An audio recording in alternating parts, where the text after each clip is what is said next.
ಅಲ್ಲ, ಮುಖ್ಯಮಂತ್ರಿ ಆಗ್ತಾರೆ ಅಂತ ಹೇಳ್ತಿದ್ದೀರಾ, ಈ ಬಾರಿ ಅವರು ಫಸ್ಟ್ ಅಟೆಂಪ್ಟ್ ಮಾಡಿರೋದು. ಸೊ ಕಡಿಮೆ ಓಕೆ ಗೆಲ್ತಾರೆ, ಬಂದ್ರು ಒಂದು ಸೀಟ್ ಒಂದು 10-12 ಈ ರೀತಿ ಬರ್ಬೋದು ಅನ್ನೋದು ತುಂಬಾ ಜನದ ಎಕ್ಸ್ಪೆಕ್ಟೇಷನ್ ಆಗಿದೆ. ಬಟ್ ಮುಖ್ಯಮಂತ್ರಿ ಆಗಕ್ಕೆ ಅಷ್ಟು ಸೀಟ್ಸ್ ಗೆಲ್ತಾರೆ ಅಂತನಾ? Guarantee madam. ತಮಿಳ್ನಾಡಲ್ಲಿ ಏನಾಯ್ತು ಗೊತ್ತಾ, ಅಲ್ಲಿ ಒಂದು ಕುತೂಹಲ ಏನಾಯ್ತು ಅಂದರೆ, ತಾತ ಮಗ ಮೊಮ್ಮಗ ಎಲ್ಲರೂ ಆಳ್ತಾ ಇದ್ದಾರೆ 100%, ಭಾಳ ವಿಶೇಷವಾಗಿ.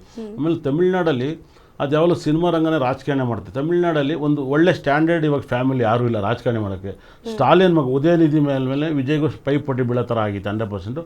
ಆ ಥರದಲ್ಲಿ ಖಂಡಿತಲ್ಲೂ ಕೂಡ ವಿಜಯ್ ಅವ್ರಿಗೆ ಸಕ್ಸಸ್ ಜಾಸ್ತಿ ಸಿಗುತ್ತೆ 100%. ನೀವು ತಳ್ಕಣಕ್ಕಾಗ್ಬೋದು ವಿಜಯ್ CM ಆಗಲಿ 100%. ನೀವು ಬರೆದಿಟ್ಟು ಕೇಳಿ, ನೀವು ಶಾಕ್ ಆಗಿದ್ದಾರೆ ವಿಜಯ್ ಗೆಲ್ಲೋದು ಕಷ್ಟ, 30% ಓಟ್ ಅಂತ, 20% ಓಟ್ ಕೇಳ್ಬೋದಂತೆ. ಖಂಡಿತಲ್ಲೂ ಕೂಡ DMKಯಿಂದ 30%, ADMKಯಿಂದಲೂ 30%.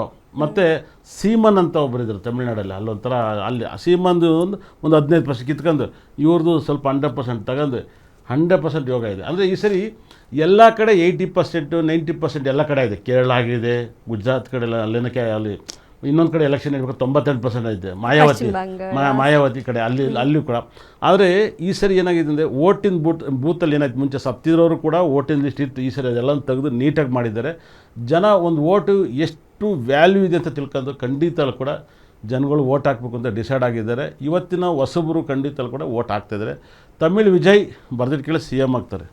ಬಟ್ ಆದರೆ ವೈಯಕ್ತಿಕ ಜೀವನನೂ ಕೂಡ ಸ್ವಲ್ಪ ಏರುಪೇರಿದ್ದಾರೆ, ಅದ್ರ ಬಗ್ಗೆ ಈಗ ಏನಾಗುತ್ತೆ ಅಂದರೆ ಮೇಡಮ್ ಅವರೇ, ಒಂದು ವಿಶೇಷವಾಗಿ ಹೇಳ್ತೀನಿ, ಸಾಧನೆ ಮಾಡ್ಬೇಕಾದ್ರೆ ಸಂಬಂಧಗಳನ್ನ ಬಿಡಬೇಕಾಗತ್ತೆ.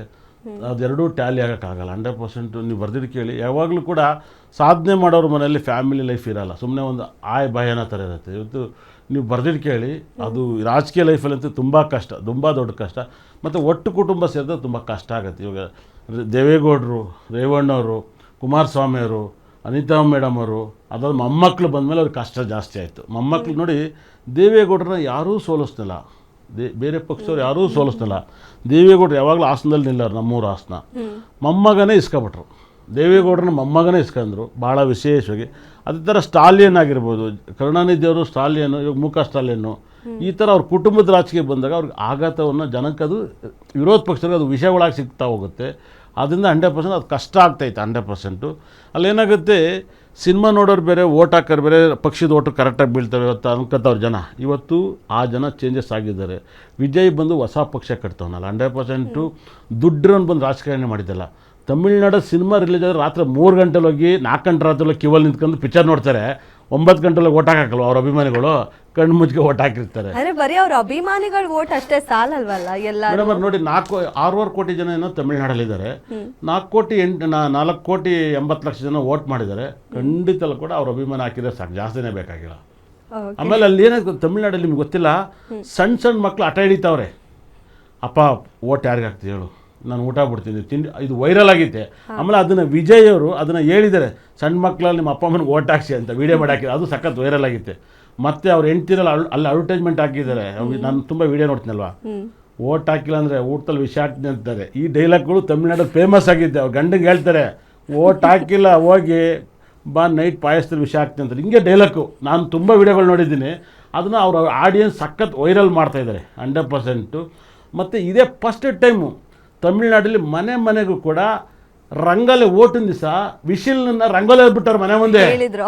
ಯಾವ ಊರಲ್ಲೂ ಬಿಟ್ಟಿಲ್ಲ. ಒಂದು ಚಿಹ್ನೆನ ನಿಮ್ಮ ಮನೆ ಮುಂದೆ ಕೋಳ ಬುಡಿ ಅಂತ ಹೇಳ್ತಾರೆ, ಅಂದರೆ ರಂಗೋಲಿ ಬುಡಿ ಅಂತ. ಅದನ್ನ ಹೋಗಿ ವಿರೋಧ ಪಕ್ಷದವ್ರಿಗೆ ನೀರಾಗಿ ಚೆಲ್ಲಿ ಅದೊಂದು ದೊಡ್ಡ ಗಲಾಟೆ.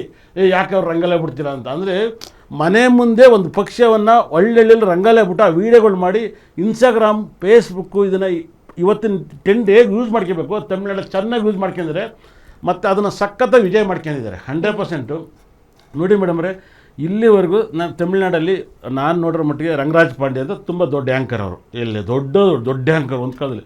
ಫಸ್ಟು ನಿತ್ಯಾನಂದನ್ನು ಅವರೇನೆ ಫಸ್ಟ್ ಭೇಟಿ ಮಾಡಿದ್ದು. ನಾನು ಅವರು ದಿ ಬೆಸ್ಟ್ ಫ್ರೆಂಡು.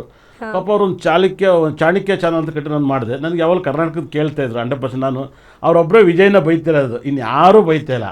ಮತ್ತು ಇಲ್ಲಿವರೆಗೂ ಕೂಡ ತಮಿಳ್ನಾಡಲ್ಲಿ ಒಬ್ಬ ಇಲ್ಲಿ ನಮ್ಮ ಕರ್ನಾಟಕದಲ್ಲಿ ಹೆಂಗೆ ಒಂದು ರಾಜಕೀಯ ಸ್ಟಾರ್ಟ್ ಆದರೆ ಜ್ಯೋತಿಷರು ಕರ್ಕೊಂಡ್ಬಂದು ಕೂರಿಸ್ತಾರೆ, ಹೇಳ್ತಾರೆ ಅವ್ರು ಗೆಲ್ತಾರೆ. ಇದನ್ನು ಯಾರೂ ಹೇಳಿಲ್ಲ ಅಲ್ಲಿ. ಭಯ, ಸ್ಟಾಲಿನ್ ಅವ್ರ ಭಯ. ಆದರೆ ಅಲ್ಲಿ ಒಬ್ಬರೊಬ್ಬರು ಭಾಳ ನನಗೆ ಸೆಲ್ವಿ ಅಂತ ಅವರು, ನಾನು ಅವರು ಒಳ್ಳೆ ಫ್ರೆಂಡು, ಅವರೊಬ್ಬರೇ ಹೇಳ್ತಾ ಇರೋದು ಭಾಳ ವಿಶೇಷವಾಗಿ 100% ವಿಜಯ್ ಬರ್ತಿರೋದು, ಇನ್ಯಾರೂ ಹೇಳ್ತಾ ಇಲ್ಲ. ಇವಾಗ ಎಲ್ಲ ಅಸ್ಟ್ರಾಲಜರು ಕೂಡ ತಮಿಳ್ನಾಡು ಇನ್ಸ್ಟಾಗ್ರಾಮಲ್ಲಿ ಒಲವನ್ನ ಅಂದರೆ ಯೂಟ್ಯೂಬ್ ಇನ್ಸ್ಟಾಗ್ರಾಮನ್ನು ಮಕ್ಕಳು ಆಡಿರೋದು, ಮಕ್ಕಳು ಓಟ್ ಕೇಳ್ತಾರೋ ಅಳ್ತಿರೋದು, ತಾತನಿಗೆ ಗೊತ್ತಿರೋದು ತಾತ ಫಸ್ಟ್ ಓಟ್ ಹಾಕು ಅಂತ, ಈ ಥರ ಸಖತ್ತು.